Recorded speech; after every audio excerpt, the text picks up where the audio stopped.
اللہ تعالیٰ نے انسان کو بنایا ہے اور انسان بھولتا بار بار ہے اور خطائیں بھی بار بار کرتا ہے۔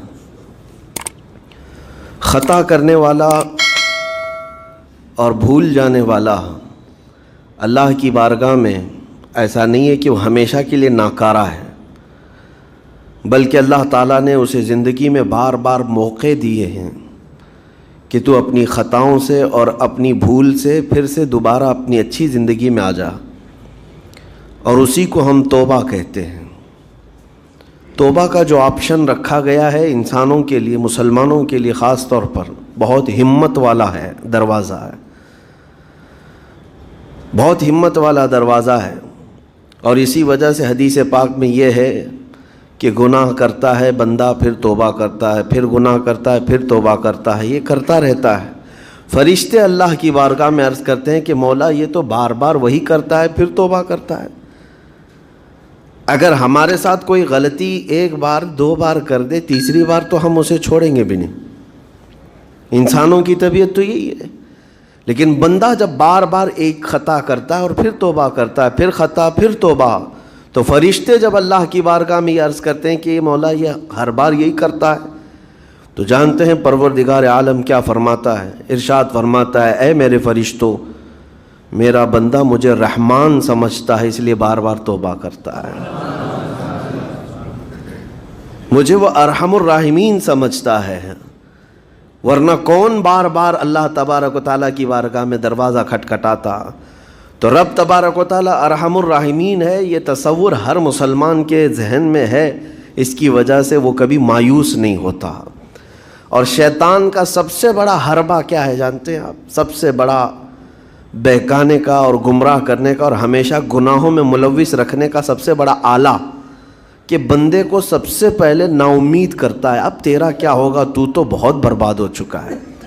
یہ جو خیال شیطان ڈالتا ہے دل میں، اس کے بعد پھر وہ بندہ جری ہو جاتا ہے، اب میرے توبہ سے بھی کچھ ہونے والا نہیں ہے، جو جس طرح زندگی چل رہی چلنے دو، ارے 50 سال ہو گئے اب تک میں یہی کرتا رہا، اب کیا سدھروں۔ یہ جو خیالات ہے یہ شیطان ڈالتا ہے تاکہ اس کی کفر پر موت ہو جائے، تاکہ وہ ہمیشہ گناہوں کی موت مرے۔ نا امیدی جو ڈالتا ہے شیطان، اب میرے ساتھ کچھ ہونا نہیں ہے۔ نہیں میرے عزیزو، رحمت عالم صلی اللہ تعالیٰ علیہ وسلم کی بارگاہ میں کیسے کیسے لوگ آئے اور ارحم الراحمین نے ان کی توبہ قبول کی۔ آپ کو ایک بات میں بتاؤں، سیدنا عمر ابن خطاب رضی اللہ تعالیٰ عنہ کا دور ہے۔ مثنوی شریف میں مولانا روم فرماتے ہیں، جنت البقیع آپ نے سنا ہوگا، قبرستان مدینے کا، مدینے کے قبرستان میں رات کے وقت ایک بوڑھا آدمی 80 سال کا جو بانسری بجاتا تھا اور اسی سے پیسہ کماتا تھا، اس کی بانسری میں بڑی اچھی لے تھی، بڑی سر اچھی تھی، لوگ سنتے تھے اور پیسے دیتے تھے، لیکن بڑھاپے میں جب سانس پھولنے لگ جاتی ہے، ہانپنے لگ جاتا ہے، سانس نہیں ٹھہرتی، تو بانسری کیسے بجتی؟ اس کی لے ٹوٹ جاتی، لہجے بدل جاتے۔ بوڑھا آدمی، اب اس کی بانسری سننے کو کوئی آتا نہیں تھا اور پیسے ملتے نہیں تھے، تھک ہار کر کے وہ آیا، رات کا وقت تھا، جنت البقیع قبرستان میں، 80 سال کی عمر کا ہو گیا ہے، اس نے بانسری توڑ دی، کہا زندگی بھر جس چیز سے میں کماتا تھا اب میری سانسوں نے جواب دے دیا، جسم پھولنے لگا ہے، سانس زیادہ آنے لگ گئی ہے، اب میرا کھانا پینا کیسا چلے گا؟ خیر ارحم الراحمین، ہوں تو تیرا ہی بندہ، میرے اہل و عیال نہیں، میرے رشتہ دار نہیں، مجھے اگر تو بھوکا مارنا ہے تو اسی قبرستان میں مار دے، یا اگر میری زندگی باقی ہے تو میرے رزق کا انتظام کر دے۔ وہ رو رہا تھا 80 سال کی عمر میں۔ جب بندہ لاچار و مجبور ہوتا ہے تو پروردگار کو ہی یاد کرتا ہے۔ جانتے ہیں عمر ابن خطاب رضی اللہ تعالیٰ عنہ امیر المومنین مسجد نبوی میں تھے اور ان کی آنکھ لگی تھی، خواب میں رسول پاک صلی اللہ تعالیٰ علیہ وسلم تشریف لائے، کہا عمر اللہ کا حکم ہے جنت البقیع میں جاؤ، ایک بھوکا آدمی کھڑا ہے، اپنے گھر سے کھانا لے جاؤ اور اس کی ضرورت کا انتظام کرو۔ نیند کھلی تو آپ نے دیکھا اللہ کے حبیب صلی اللہ علیہ وسلم کی طرف سے حکم آیا اور رب ذوالجلال کا حکم ہے. گھر سے عمدہ کھانا لیا تو شادان لے کر کے کچھ مال و متاع بھی لے کر قبرستان میں گئے. ڈھونڈا کون ہے یہاں پر, تو دیکھا کہ ایک ہانپتا کانپتا ہوا 80 سال کا بوڑھا روتا ہوا نظر آیا. امیر المومنین اپنے ہاتھ میں توشادان لے کر اس کے قریب گئے. کہا تو بھوکا ہے؟ کہا ہاں بھوکا ہوں. بیٹھ چل میں تجھے کھلاتا ہوں. دسترخوان بچھا کر اسے اپنے ہاتھوں سے کھلایا اور اسے اپنی ضرورت کے مطابق جو ضروریات تھیں اس کی ضرورت کے مطابق وہ ساری چیزیں دی. وہ بوڑھا پوچھتا ہے آپ کون ہیں؟ حضرت عمر فاروق نے کہا میں عمر ابن خطاب ہوں. وہ ڈر گیا. حضرت عمر سے کون نہیں ڈرتا تھا کہ کہیں یہ کھلا پلا کر کے مجھے کوڑے نہ ماریں کہ زندگی بھر بانسری بجانے والا آج پکڑا گیا ہے, ہاں آج مجھے یہ سزا نہ دے دے. وہ کانپنے لگا. کہا کہ آپ یہاں کیسے؟ حضرت امیر المومنین کہتے ہیں میں خود نہیں آیا, مجھے اللہ کے رسول نے بھیجا اور رب تبارک و تعالیٰ کا حکم آیا تھا کہ تو بھوکا ہے اور تو نے رزق مانگا ہے اور مجھے تیرے رزق دے کر کے بھیجا گیا ہے. وہ چیخ مار کر کے گر پڑا زمین پر اور رونے لگا اپنے ہاتھ پھیلا کر. کہا سچ فرمایا مولا تو ارحم الراحمین ہے. 80 سال تجھ سے دور بھاگتا رہا, ایک بار کیا تجھے میں نے پکارا, تو نے وقت کے امیر المومنین کو کھانا دے کر بھیج دیا. اللہ رب العزت کی بارگاہ میں نا امیدی اور مایوسی جو شیطان لاتا ہے اس سے بندے بھٹک جاتے ہیں, بہک جاتے ہیں, انہیں توبہ کی توفیق بھی نہیں ملتی. اسی لیے میرا مولا فرماتا انا عند ظن عبدی بی. رب تعالیٰ فرماتا میرا بندہ میرے بارے میں جیسا گمان کرتا ہے میں اس کے ساتھ ویسا سلوک کرتا ہوں. تم کیا گمان کرتے ہو؟ وہ سخت پکڑ کرے گا, ابھی مار ڈالے گا. وہ غفار ہے, قہار ہے, جبار ہے, لیکن ساتھ میں وہ ستار بھی ہے, وہ رحمان بھی ہے, رحیم بھی ہے. اگر رب تبارک و تعالیٰ ہر چیز پر پکڑ کرتا تو ہمارا تو جینا ہی نہیں تھا. یہاں پر اتنے گناہ ہو چکے.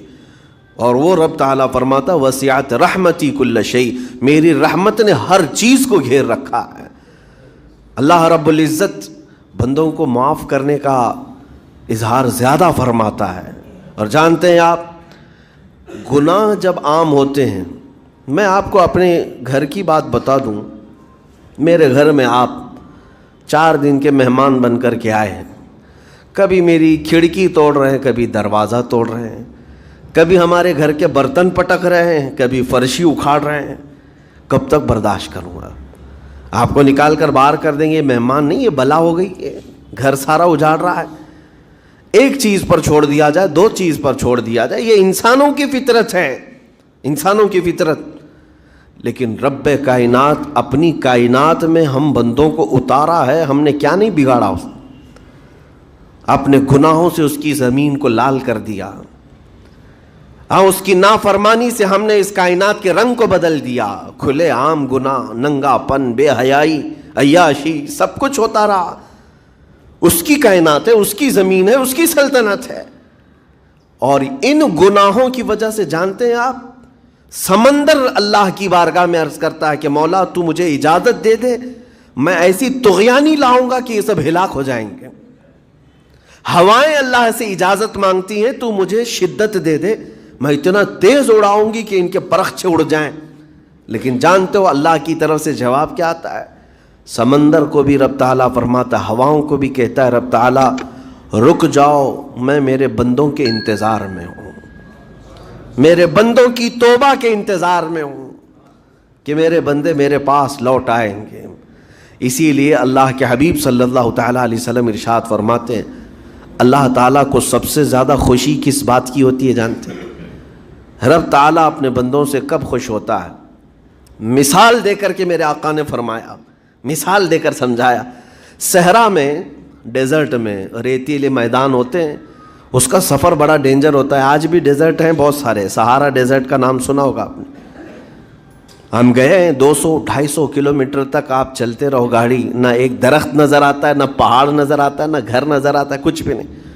اس طرف میدان ریت کا اور آسمان لگا ہوا دکھتا ہے, ادھر بھی آسمان. تنہا ہم اکیلے نظر آتے رہتے ہیں. صحرا کا جو سفر ہوتا ہے بہت کٹھن ہوتا ہے. نبی پاک صلی اللہ تعالیٰ علیہ وسلم مثال دیتے ہوئے ارشاد فرماتے ہیں ایک بندہ اپنی اونٹنی لے کر اس پہ ساز و سامان لے کر کھانے پینے کا صحرا کے سفر پر تھا, اور صحرا میں کھانا پانی بہت مقدار میں لی جاتی ہے کیونکہ کچھ ملتا نہیں, اور جلد سے جلد وہاں سے سفر گزار کر کے آنا. ایک بار اگر راستہ بھٹک گیا موت ہو جاتی ہے, وہاں پہ راستہ ملے گا نہیں. جس طرف بھی جاؤ تو لگے گا سیدھا ہی چل رہا ہوں, ڈائریکشن ہی نہیں پتہ ہوتے صحرا میں. حضور پاک صلی اللہ علیہ وسلم فرماتے ہیں ایک بندہ صحرا کے سفر میں اپنی اونٹنی کے ساتھ ساز و سامان لے کر سفر پر تھا. بیچ راستے میں اسے نیند آئی, سویا, سو کر کے اٹھا تو دیکھا اس کی اونٹنی ساز و سامان کے ساتھ غائب ہے. صحرا میں, بیچ صحرا میں. اب جو سواری تھی وہ غائب ہے, کھانا پانی تھا وہ غائب ہے, کچھ نہیں ہے ساتھ میں. گھبرا گیا, پریشان ہوا, اپنی اونٹنی کو ڈھونڈتا ڈھونڈتا تھک گیا. کبھی ادھر کبھی ادھر, کبھی ادھر کبھی ادھر, ہر جگہ کہیں کوئی نشان نظر نہ آئے. اور جب سواری نہیں ہے تو اب کئی 100 کلومیٹر کا بغیر کھانے پینے کے کیسے سفر کرتا. تھک ہار کر کے دوسرا دن ہو کہ تیسرا دن ہو, ایک جگہ وہ بندہ سو گیا. پھر سے سو گیا, اب راستہ بھی نہیں ملتا. سویا تو نیند سے اٹھا جب تو دیکھا اس کی اونٹنی بھی موجود ہے, اس کا ساز و سامان بھی ہے. یہ مثال ہے, یہ مثال ہے. میرے آقا صلی اللہ علیہ وسلم صحابہ سے اب پوچھتے ہیں اے میرے صحابہ بتاؤ اس بندے کو جو صحرا میں گمشدہ اونٹنی جس کی مل جائے اسے خوشی کتنی ہوگی.